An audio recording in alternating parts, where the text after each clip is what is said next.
Shitwabika vovovo iwe uramba natural Yo dago intelligent they done the one block like done Jano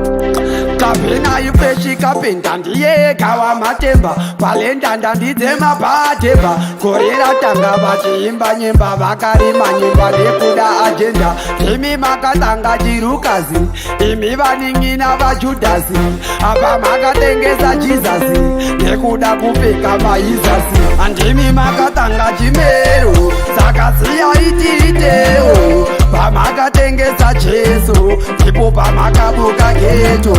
Imi makatanga chimero Sakasiya ititeo Pamakatengesa cheso Tipo pamakabuka geto Makaita meka mirio Kononeva zimu itirio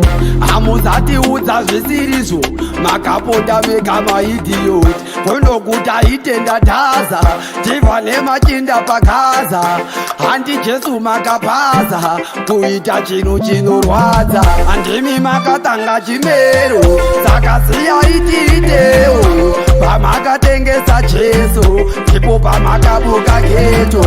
Imi makatanga chimero Sakasiya ititeo Pamakatengesa Jesu Tipo pamakabuka geto Peshika pinta ndiye kawa matemba Palenda ndandizema pateba Korera tanga vachiimba nyimba Vakarima nyimba nekuda agenda Imi makatanga jirukazi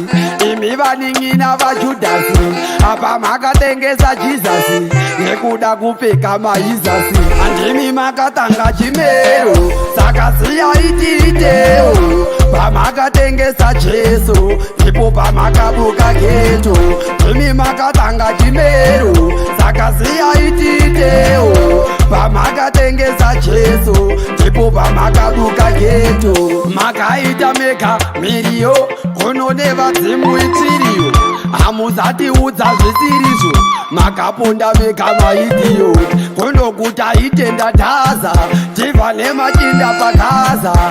Handi Jesu makapaza Kuita chinu chinorwadza Andimi makatanga chimero Sakasiya ititeo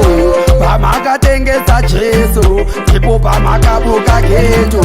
Imi makatanga chimero Sakasiya ititeo Pamakatengesa Jesu Tipo pamakabuka geto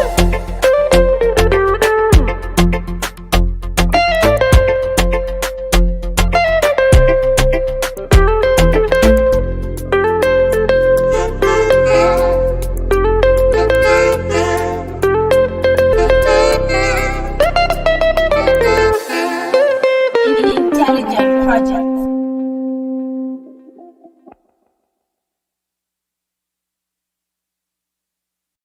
Shitwabika vovovo iwe uramba